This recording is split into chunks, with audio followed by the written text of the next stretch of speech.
मालेगांव के सियासी लीडरान पानी पे ध्यान दें। जिस वक्त पानी की कमी या बारिश कम होगी, मालेगांव शहर देखेगा कि हम किस तरह से पानी के लिए परेशान हो रहे हैं। और ये साल कहीं ना कहीं पानी कम बरसात होने की वजह से साल भर से लगभग हम 2 दिन आगे से पानी ले रहे हैं और अभी 8 दिन 15 दिन पहले 3 दिन आगे से पानी का जो ऐलान किया गया। यही हालत रही तो और हालात खराब हो गए। दाबाड़ी के सवाल पे उस वक्त के कांग्रेस और आज के राष्ट्रवादी के लीडरान ने जब ठहराव पास किया तो हम वाहिद महागठबंधन की तरफ से उसकी मुखालफत किए थे। उस वक्त के नेता बुलंद इकबाल थे। बुलंद इकबाल पे कई तरह के उस वक्त इल्जाम भी लगाए गए, मगर हमने मुसलसल उस वक्त से लेकर पानी परिषद और कलेक्टर से लेकर irrigation department, water supply department, सब जगह हमने एतराज दाखिल किया। एक वक्त ऐसा आया कि कारपोरेशन में जो जमहूरी निज़ाम था वो कहीं ना कहीं खत्म हो गया। 5 साल का वक्फा होने के बाद और इलेक्शन नहीं होने की वजह से पूरा इख्तियार प्रशासक बोलकर कमिश्नर को मिल गया और इसी का फायदा कहीं ना कहीं उठाकर उन्होंने उसका एग्रीमेंट किया। उस वक्त भी हमने कहा कि मौजूदा एमएलए जो हैं उनको कलेक्टर की मीटिंग में 2 बार जब मीटिंग हुई इस सवाल पर, आउटर के मंत्री दादा भुसे साहब बुलाए तो इनको उस मीटिंग में जाना चाहिए था और इसकी मुखालफत करना चाहिए थी, मगर नहीं जाने का मतलब ही यही था कि वो दादा भुसे की मदद करे और उसका एग्रीमेंट हो जाने दे। एग्रीमेंट हो जाने के बाद आज की जो सिचुएशन है कि एग्रीमेंट में लिखा हुआ था कि 50 MCFT पानी चंकापुर से हमको ज्यादा दिया जाएगा जो हमको मिलता है, मगर जो नई डिमांड आई उसमें कोई 50 MCFT पानी हमको ज्यादा नहीं दिया गया। जो पानी 2018 में हमको दिया जा रहा था, जितना कोटा चंकापुर से था, आज 23-24 में भी वही पानी है, 22-23 में भी वही पानी है और 18 में भी वही पानी है। अगर मैं 18 से ही मुआवजा करूं तो आबादी मुसलसल बढ़ने के बाद भी हमारा कोटा नहीं बढ़ा। दाबाड़ी को पानी देने की जो हटी शर्ती थी उसका कहीं ना कहीं उल्लंघन हुआ है। तो अब हम ये बात मानते हैं कि दाबाड़ी का जो एग्रीमेंट है उसको फौरन कमिश्नर ने रद्द करना चाहिए। शहर के तमाम ही सियासी पार्टी के लोगों ने इस पर ऑब्जेक्शन लेना चाहिए। दूसरा ये कि दाबाड़ी की जो पानी दिया जा रहा है उसको फौरन रोक कर मालेगांव शहर ज्ञान को जो उनके हक का पानी है उसे जिस तरह से कोटा है उस तरह से दिया जाए, क्योंकि जब हमको सरकार ने 50 MCFT पानी बढ़ाकर दिया ही नहीं है तो फिर अब दाबाड़ी को पानी देने का कोई मतलब नहीं बचे। हम अव्वल दिन से बोल रहे हैं कि तलवाड़ा तालाब पर आउटर के लोगों की पूरी नियत है और यही वजह थी कि तलवाड़ा की पाइपलाइन के लिए सबसे बुलंद आवाज हमारी थी, सबसे ज्यादा कोशिश हमारी थी और उसका काम भी चालू हुआ है। हम समाजवादी पार्टी की तरफ से जल्द ही एक वक्त की शक्ल में वहां जाएंगे और हो सकता है कि वहां दूसरे भी तरीके से जो 50 MCFT पानी दाबाड़ी की बात है उससे ज्यादा दिया जा रहा हो, इस पे भी हमको शक है। तो सब रोकने के लिए हम वहां जाएंगे, मुआयना करेंगे और उसको कहीं ना कहीं रोकेंगे। जो भी इलीगल काम काज है उसको रोकने की हम कोशिश करेंगे और हमारा मकसद यही है कि तलवाड़ा और चंकापुर का जो पानी है उस पर पहला हक मालेगांव का है। निहाल साहब के वक्त उसकी तौसीक की गई थी उस डैम की, उसका फायदा मालेगांव शहरियान को मिलना चाहिए। इसी मकसद से हम इस बात को हमेशा कायम रखते हैं कि तलवाड़ा और चंकापुर का पानी हमको ही मिलना चाहिए और आज की पोजीशन में हमको 50% पानी जो हमारी जरूरत है गिरना डैम से 50% और चंकापुर से 50% मिलना ही चाहिए। अगर इस हिसाब से हम पानी लेते हैं और मुझे तो सुबह ये है कि जो 4 रोटेशन पानी के चंकापुर से दिए गए हैं उसमें मुझे सुबह है, मैं अभी नहीं बोल सकता जब तक मैं उसकी और इंक्वायरी कर रहा हूँ कि एक रोटेशन उसमें भी चुराया गया है या नहीं दिया गया, ऐसा मुझे सुबह है। क्योंकि 4 रोटेशन पानी का जो चंकापुर से आता है और एक रोटेशन ये माना जाता है कि जो बारिश जिस वक्त होती है और डैम उस वक्त भरा जाता है तो उसको भी एक रोटेशन मान लिया जाता है। ऐसे 5 रोटेशन हमको दिया जाता है। ये हमारा 5 रोटेशन का सिस्टम है हर साल का, मगर मुझे लगता है कि इस मरतबा 4 ही रोटेशन आया है और 5वां रोटेशन कहीं ना कोई गड़बड़ हुई है। यानी हर तरीके से चंकापुर तलवाड़ा के डैम में कोई ना कोई ऐसा काम किया जा रहा है कि मालेगांव शहरियान को धीरे धीरे वो पानी नहीं मिले। मगर हम मालेगांव शहरियान को भरोसा दिलाते हैं कि हमको जितनी ताकत मिलेगी हम उतनी ताकत से मालेगांव का पानी जो चंकापुर का है उसको हर हाल में कायम रखने की हम कोशिश करेंगे। दूसरा, मालेगांव शहर में 2017 में जो कारपोरेशन का इलेक्शन लड़ा वो इत्तेहाद के साथ मालेगांव शहर में हम लोग जो माजी में देख रहे थे, जिस वक्त से कांग्रेस और आज की राष्ट्रवादी ये लोग बड़े पैमाने पे बदउनवानी कर रहे थे। बदउनवानी के खिलाफ मिलकर, बदउनवानी और गुंडागर्दी के खिलाफ मिलकर हमने महागठबंधन बनाया और हमने इलेक्शन कारपोरेशन का साथ भी लड़ा। इस उन्वान पे कि मालेगांव शहर का इस्तेहसाल हो रहा है, खास तौर पे मालेगांव शहर के मशरकी हिस्से।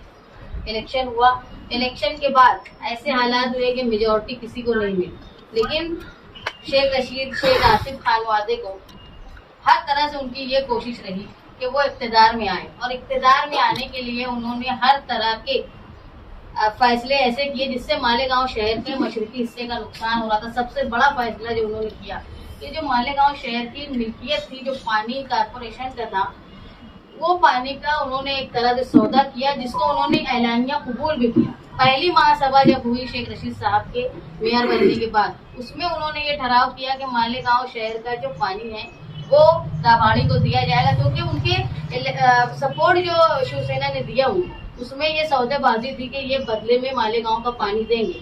हम उस वक्त भी कांग्रेस पार्टी का मुखालफत कर रहे थे और ये बोल रहे थे कि ये पानी तुम्हारा नहीं है, ये पानी मालेगांव शहर का है। और मालेगांव शहर के पानी की साथी न्याय अहमद साहब ये महसूस कर रहे थे जैसे जैसे आबादी बढ़ेगी वैसे वैसे मालेगांव शहर में पानी की किल्लत होगी, इसलिए उन्होंने तलवाड़ा डैम की वसत बढ़ाने का काम, आसपास की जगह और उसकी ऊंचाई बढ़ाने का काम किया, जो कि कोई जमीन को पैसा देकर नहीं, एक किसान के बच्चे को कॉर्पोरेशन में नौकरी लगाकर उन्होंने ये फ्री में ये काम करवाया।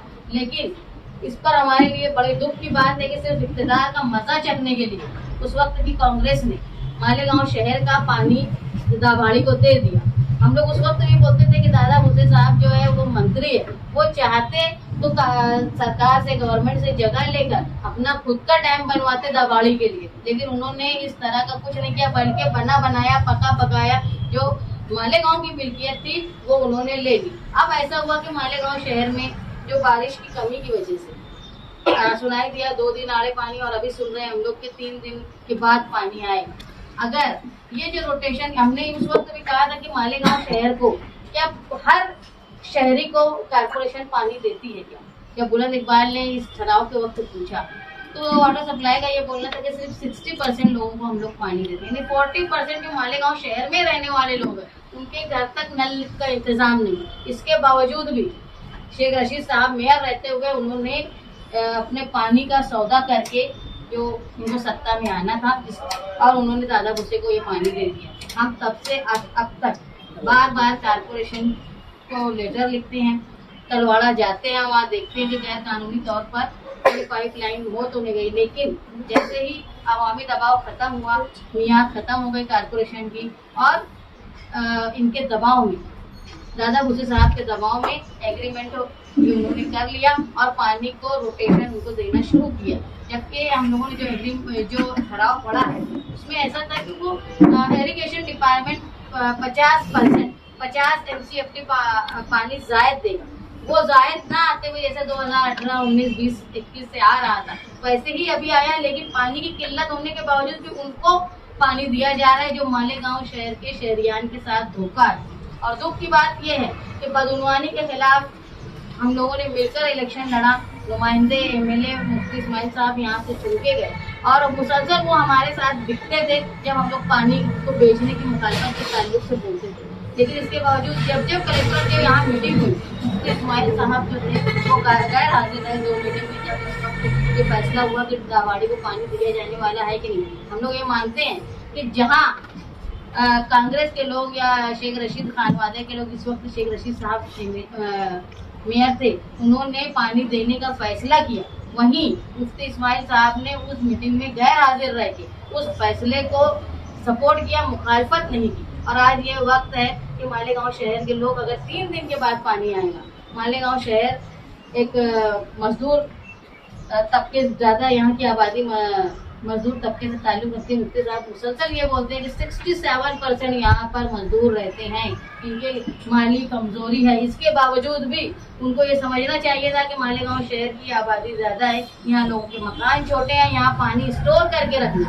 और सिर्फ 60% लोगों के यहाँ ही नल है। जब 3 दिन के बाद नल आएगा तो जो लोग अपने यहाँ से दूसरों को पानी भरने के लिए देते हैं वो नहीं दे पाएंगे, और तो इसलिए स्टोर करना मुश्किल है। 3 दिन अगर आगे पानी आएगा तो जरूर मालेगांव शहर में पानी की तकलीफ होगी।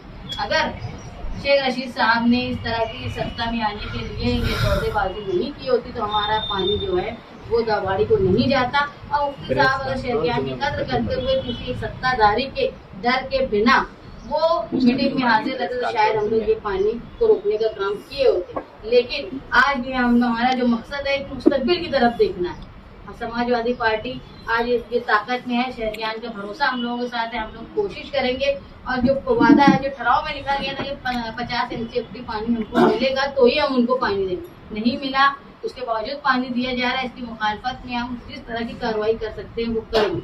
दूसरा एक बात ये थी कि तलवाड़ा से जब मालेगांव शहर में पानी आता है तो उसको पानी को चोरी हो जाता है, इसलिए हम लोग मुसलसल तहरीक चला रहे थे कि उसको पाइपलाइन मजबूत की जाए। इससे पहले लीकेज की वजह से पानी रास्ते में किसान हो या दूसरे लोगों को चुरा लिया करते थे। ऐसा माना जाता है कि तकरीबन 40 से 45% पानी चोरी हो जाता था रास्ते में। उसको रोकने के लिए पाइपलाइन की डिमांड की गई थी, जिसका काम शुरू हो गया है और उस पर हम लोग जो है मुसलसल नजर रखेंगे कि जल्दी से वो पाइपलाइन का काम खत्म हो ताकि लोगों को पानी भरपूर मिल सके। वो जो 50 MCFT पानी नहीं दिया गया, इसमें कॉर्पोरेशन ने आपको बताया या फिर पाटबंधारे ने बताया सही है पानी आपको? दोनों ने, इरिगेशन डिपार्टमेंट का जो डिमांड है, कॉर्पोरेशन की जो डिमांड है, इनका एग्रीमेंट कब हुआ देने का? इनका एग्रीमेंट हुआ सितंबर 2023 में हुआ। 2023 में 23-24 का एग्रीमेंट हुआ। उसके बाद से जो रोटेशन आ रहा है 2022 में, 21 में, 18 में, 19 में, 17 में कुछ नहीं आ रहा, उसमें कोई वाड़ा नहीं है रोटेशन। सितंबर 2023 में एग्रीमेंट हुआ है तो यकुम सितंबर से तो 2 दिन आगे से पानी दिया जा रहा है। वो अब आप समझो ना ये बात। वही फैसला जो है कलेक्टर ऑफिस में पहले हुआ, लागू इस वक्त हुआ। इक्तदार के लिए 23-24 का मालेगांव का डिमांड था ना, 25 सितंबर 2023 को जो डिमांड भेजे ना 23-24 का, तो उसके अंदर भी 513 MCFT ही पानी मांगा गया। और यही डिमांड जो है अपनी 2018 से चली आ रही। 2018 में भी अपने को 513 ही MCFT पानी था।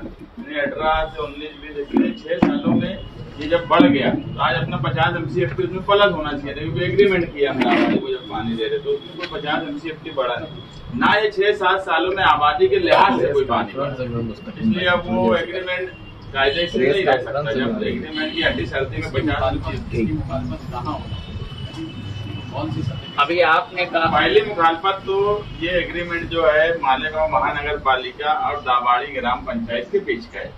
तो पहली जो अट्टी सर्दी बनाने वाली महानगर पालिका है, तो पहला इतराज तो हमारा महानगर पालिका आयुक्त से रहेगा कि जब एग्रीमेंट की शराइत पूरी नहीं हो रही है तो एग्रीमेंट कैंसिल करके पानी रोक दिया जाए। वो अगर नहीं सुनते या बहुत दबाव में रहते उसके बाद हम सोचेंगे आगे क्या करना है, मगर अभी पहली स्टेप तो हमारी महानगर पालिका है। प्रशासक के इख्तियार की बात है क्या ये, क्योंकि मंजूरी रियासती हुकूमत से वो लोग ले गए हैं। तो पहले तो आज बात समझ लो, अगर उस वक्त से की कांग्रेस पार्टी ठहराव नहीं करती तो ये कितना भी रियासती हुकूमत से कुछ करके लेके आ जाते हैं, कुछ होने वाला नहीं था। कारपोरेशन लोकल सेल्फ गवर्नमेंट है, बुनियाद उसका ठहराव करना, उसका फैसला करना, उसकी मिल्कियत का ये इख्तियारात जो है वो कारपोरेशन के खुद है। कारपोरेशन ने महासभा में कोई भी ठहराव करे उसकी मंजूरी के लिए वो जाता है महाराष्ट्र सरकार के पास। लेकिन अगर कारपोरेशन महाराष्ट्र सरकार चाहती भी कि दे देना और कारपोरेशन नहीं चाहती तो महाराष्ट्र सरकार का इख्तियार नहीं है कि वो फैसला करे। गलती जो है वो महासभा में से हुई है, कारपोरेशन में से हुई है। हम लोग जो महसूस कर रहे थे कि मालेगांव शहर में गुंडागर्दी, बदगुमानी, चोरी बहुत ज्यादा होती है, यानी बैतुल माल की छोड़ी, उसकी मुखालिफत करते हुए उसको रोकने के लिए महागठबंधन बना, जो मुफ्ती साहब राष्ट्रवादी और हमारे बीच में बना। और हमारा मकसद यही था कि हमने मालेगांव शहर के मशरकी हिस्से का डेवलपमेंट के लिए मिलकर काम करना चाहिए। और हमने इलेक्शन लड़ा, इलेक्शन लड़ने के बाद इक़्तिदार नहीं आए, ये बात सही है कि 2024 तक ये फैसला हुआ था कि हम साथ में रहेंगे, लेकिन 2019 के इलेक्शन के बाद से आप देखेंगे मुसलसल महागठबंधन को तोड़ने का काम मुफ्ती साहब के लोगों के थ्रू किया गया, जिनको हम लोगों ने यहाँ जो बैठे हुए काफी लोग जिम्मेदार ऐसे हैं जिन्होंने मिला के मुफ्ती साहब को बोला कि आप उनको मना करो, आप जिनके नाम से, जिनकी नसीहत, जिनकी वसीयत बोल बोल के आप वोट मांगे, उनके खिलाफ बोला जा रहा है, कोई दुनिया में नहीं है। इसके बावजूद भी वो रोक नहीं पाए। अगर वो रोक नहीं पाए तो समझना चाहिए कि उनकी लीडरशिप की कमी थी कि उनके वर्कर उनकी बात नहीं सुनते। दूसरा ये कि जो फैसला हुआ था, एग्रीमेंट हुआ था, वो एग्रीमेंट में 2019 के असेंबली इलेक्शन में मुफ्ती साहब उम्मीदवार रहेंगे, ये फैसला लिखा हुआ था। 2024 में कौन उम्मीदवार रहेगा वो ये लिखा नहीं था। अगर मुफ्ती साहब के पास सारे दस्तावेज हैं तो वो जिस तरह मीडिया के सामने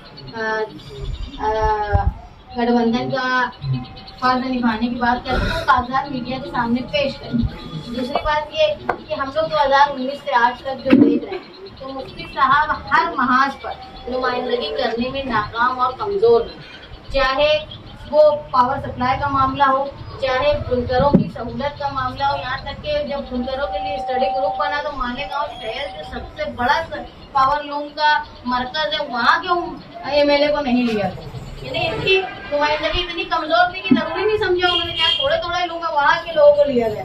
पावर कंपनी की जो दादागिरी है, इसके खिलाफ भी मुफ्ती साहब का 0 हुकूमत अमली रही। उसके बाद जो पुलिस की गुंडागर्दी जिसको बोलेंगे, जो 12 नवंबर का मामला था, 12 नवंबर के मामले में इन्होंने जो बेगुनाह 60 से ज्यादा लोग गिरफ्तार थे, उस वक्त भी इन्होंने किसी तरह की रहनुमाई नहीं की, किसी तरह की कोशिश नहीं की लोगों को बचाने की। जब गढ़ की यात्रा का मामला हुआ, शरपसंद लोग लड़ाई करने लगे। ऐसा था कि रमजान के अय्याम में कई मस्जिदों में तरावी में खलल हुआ, तरावी हुई नहीं। उस वक्त ये कहा गया कि मसलहत से काम लोग, मसलहत तो आवाम के बीच में करनी चाहिए थी, लेकिन ऐवान में और डिपार्टमेंट में सख्ती से बोला जाना चाहिए था। वहाँ भी हमारी जो है नुमाइंदगी कमजोर रही, ना के बराबर है। यहाँ तक के नितेश राणे चाहे वो किला झोपड़पट्टी के खिलाफ हो, या उन्होंने लैंड जिहाद की बात की, वहाँ पर भी इन्होंने ऐसे तो मीडिया में कहा, लेकिन जहाँ बोलना चाहिए था असेंबली में, वहाँ ऐसे शरपसंदों के खिलाफ कुछ नहीं बोला गया। बल्कि हम ये मानते हैं कि 2019 से लेके आज तक जो लोग हारने वाले उम्मीदवार के खिलाफ थे, चाहे वो रिजवान सर हो, चाहे वो आमीन मेंबर हो, चाहे वो एजाज बेग हो, चाहे मालिक यूनुस ईसा हो, इन सब पर हमला हुआ। शफीक एंटी करप्शन, ये कितनी उनकी हारने के बाद हिम्मत थी। ये सब जानते कि हमला करवाने वाले लोग कौन थे। इतनी हारने वालों की हिम्मत थी, और जीतने वाले अपने साथियों को बचाने में नाकाम है। और आप देखेंगे उनको और उनके घर के लोगों को कोई नुकसान नहीं हुआ। रिजवान सर के यहाँ घर में जहाँ उनकी बीवी और उनके बच्चे मौजूद है, अंधाधुंध गोलियां चली, वो तो अल्लाह की मर्जी थी कि इनको कोई नुकसान नहीं हुआ। जिस तरह मालिक यूनुस ईसा पे हमला हुआ, वो तो बड़ी बात थी कि वो बच गए, हिम्मत वाले थे, ताकतवर थे। जिस तरह शफीक एंटी करप्शन वाले के सर पर वार हुआ, जिस तरह हमला 2 बार एजाज बेग के घर में हुआ, मुसलसल अपने साथियों को बचाने में ये नाकाम है। किसी तरह का दबदबा न पुलिस डिपार्टमेंट ने, न किसी भी डिपार्टमेंट में इनका रहा कि ये बचा पाए। इन्होंने खुद सिविल हॉस्पिटल में बैठ के बोला मुझे बेवकूफ और फला फला समझा जाता है, तो और इनके ऊपर कोई हमला नहीं हुआ। हम लोग ये महसूस कर रहे हैं कि भाई ये अपनी रहनुमाई करने में इंतहाई कमजोर है। गठबंधन आज भी अगर है, ये मानते हैं ये, तो गठबंधन को करने वाले जो लोग थे, जो इसमें बड़ी ताकत थी, जिन्होंने जमा किया था, आज भी उन्होंने बैठना चाहिए। और हमारी बातें और गठबंधन के कागजात जो मुफ्ती साहब के पास दस्तावेज मौजूद है, उसको लेकर बैठे और ये फैसला करें कि भाई ये अगर नाकाम है रहनुमाई करने में, तो गठबंधन का अब हक, फर्ज और धर्म मुफ्ती साहब ने निभाना चाहिए। आप मुफ्ती साहब ने निभाना चाहिए, इसका मतलब ये है कि आप आज के सियासी हालात जो है वो एकदम साफ है कि शेख हसीन खान वाला इलेक्शन लड़ने वाला है। मुफ्ती साहब इलेक्शन लड़ने वाले हैं। आज जो 5 साल में इनके कामकाज को लेकर आवाम बिल्कुल मुतमईन नहीं है और कहीं ना कहीं ये लगता है कि अब इनकी ये पोजीशन इस शहर में नहीं बची है कि वो शेख आसिफ को हरा सकते हैं। तो गठबंधन का धर्म निभाने की पारी होती है कि वो शान इनकी हिमायत करे और गठबंधन का धर्म निभाए। हम उनके साथ में रहेंगे हर वक्त। अगर मैं कहूँ इस शहर में हर वक्त तो वो जो गुरूर और घमंड की बात बोलते हैं कि हमने 2 सीट लेकर आ गई, ऐसे बोलते हैं कि हम जैसे कभी सियासत में थे ही नहीं। ये शहर का बसना और निहाल साहब की सियासत ये एक साथ जुड़ी हुई है। कितने एहसान कितने लोगों पे किए गए हमने कभी नहीं बोले। अगर ये बोलते हैं कि मालिक यूनुस जैसा को मेयर नहीं बनाते तो भुट्टा बेचता वो, उसको वो नहीं करते तो ये करता हूँ, ये गुरूर और घमंड की बात है। अगर 2007 में निहाल साहब मालिक भाई को कारपोरेटर नहीं बनाते तो क्या वो मेयर बन पाते? उस वक्त पहले तो जनता दल से वो मेयर बने, मगर हमने कभी ये बात नहीं बोली। और ये 2007 में सियासत में आए, उसके बाद से मुसलसल इनका डाउनफॉल रहा। 2007 में इनकी 27 सीट आई, 9 में असेंबली चुन के आए, 12 में इनकी 19 सीट हो गई, कम हुई। 14 में ये एक नए लड़के से इलेक्शन हार गए जिसको हमने 2002 में आसिफ शेख को कारपोरेटर बनने के लिए नाको चने छपवा दिए थे, तो 153 वोट से चुन के आ पाए थे। डर और खौफ हमारा ऐसा था कि 2007 में मुफ्ती साहब से सेटिंग करके और बिन विरोध हो गए। उस वक्त से ही आपस में तालमेल करके इलेक्शन लड़ते रहे। अब इस शहर के हालात ऐसे आ गए, मैं हमेशा बोलता कि 25 साल में 99 से ये दोनों के आपस का तालमेल।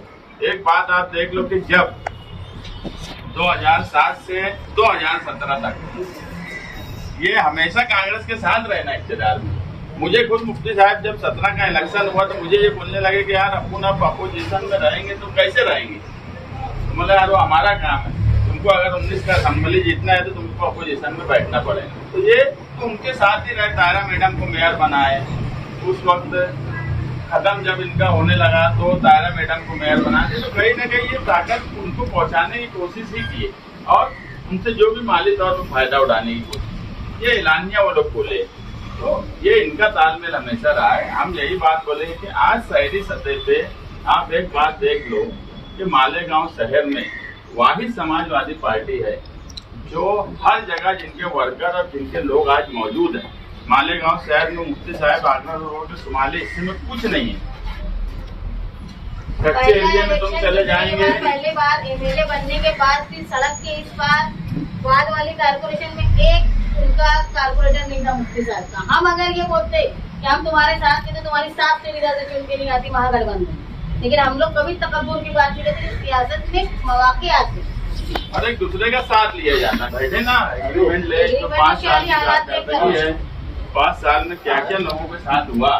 एक बात बोला कि यार किसान भी बोले कि यार सारे लोगों के ऊपर हमला हुआ, इनके ऊपर ही नहीं हुआ। मेरा मकसद ये नहीं है कि उनके ऊपर हो, बहुत अच्छी बात है, वो सेफ है, उनकी फैमिली सेफ है, हमारी दुआ भी ये है कि वो सेफ रहे। मगर सारी तकलीफ तो जो उनके साथ इलेक्शन वाले वो उठाए ना, गोली की शक्ल में हो, जेल की शक्ल में हो, मार धाड़ की शक्ल में हो, इनके किसी लोगों को कोई तकलीफ इनके घर पे नहीं हुई और बहुत अच्छी बात है नहीं।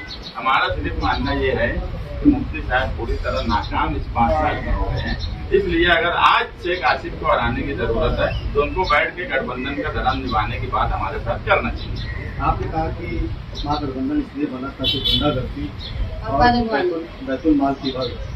क्या आपको लगता है कि गुंडागर्दी रोकने में और बैतुल माल की बात करने में महागठबंधन सक्सेस हुआ है? हमारा मकसद ये था कि जो लोग बदगुमानी करते हैं उनको सत्ता में नहीं आने दें। लेकिन 2017 में जो कारपोरेशन का इलेक्शन हुआ उसमें मालेगांव शहर के मशरकी हिस्से के फंड, पानी, ये सब का सौदा करके कांग्रेस पार्टी ने अपना मेयर बना लिया दादा भट्टी के साथ में।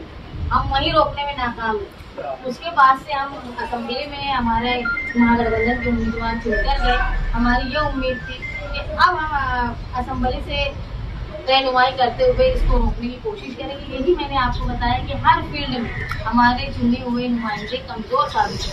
यहाँ तक कि उनके लिए जो लोग काम किए उन पर हमला करने वालों उनको बचाने में हम लोग जो हमारे साथी थे उनको बचाने में उनकी साहब नाकाम रहे। यहाँ तक कि जिन्होंने गुनाह किया, जो लोगों ने गोलीबार किया, उनको सजा दिलाने में भी नाकाम। क्या मुफ्ती साहब नाकाम एमएलए हैं? तो आप महागठबंधन से दस्तबरदारी क्यों नहीं इख्तियार कर लेते आप? नहीं, वो तो वो है। नाकाम एमएलए हैं। आसिफ शेख के खिलाफ आज ताकत से हमको लड़ना है। हम भी चाहते कि वो हमारे साथ रहें।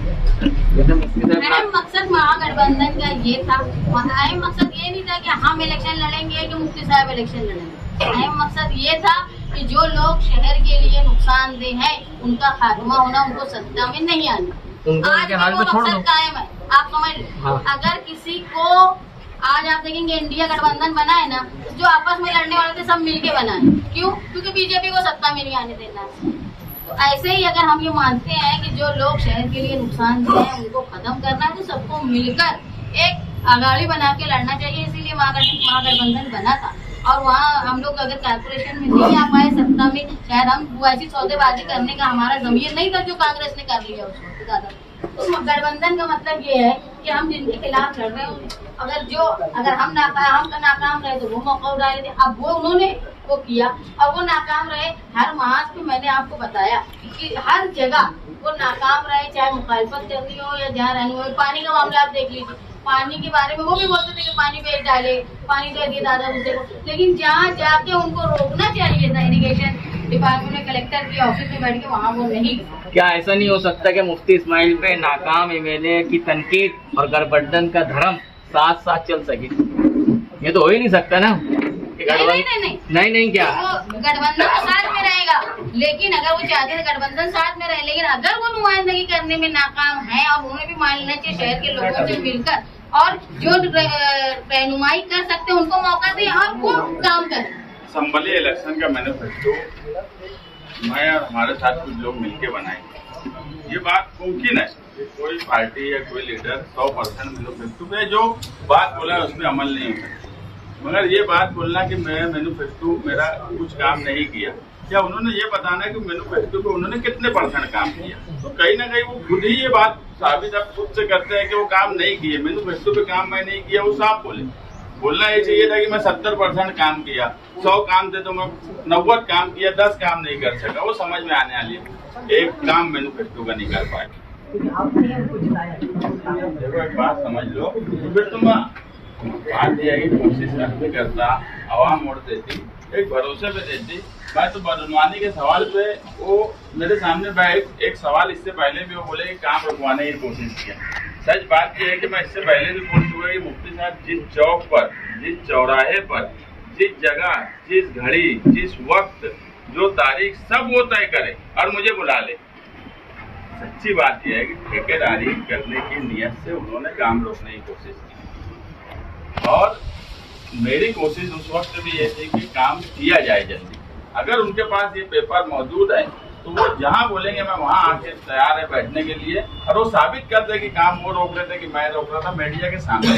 सच बात ये है कि कोई आदमी किसी का साथ देता है तो ये भरोसे पे देता कि वो कुछ न कुछ करेंगे, मगर जब वो नहीं कर पाए तो उसमें कोई कसूरवार, अगर हम कसूरवार खुद को मानेंगे तो आज हम ये मान रहे हैं कि आप एक शहर को तीसरी क़यादत की जरूरत है। 25 साल से ये शहर ने ये दोनों लोगों की जुगलबंदी बोलो या मिली जोड़ बोलो, ये देख चुका, कहीं ना कहीं शहर में ये लहर बन रही है कि अब ये दोनों के खिलाफ कोई तीसरा आदमी को शहर की नुमाइंदगी करना चाहिए। दावाड़ी से शुरू की प्रेस कॉन्फ्रेंस इधर आ गई गठबंधन, 9 अगस्त से शुरू। हाँ 9 अगस्त से शुरू हुई।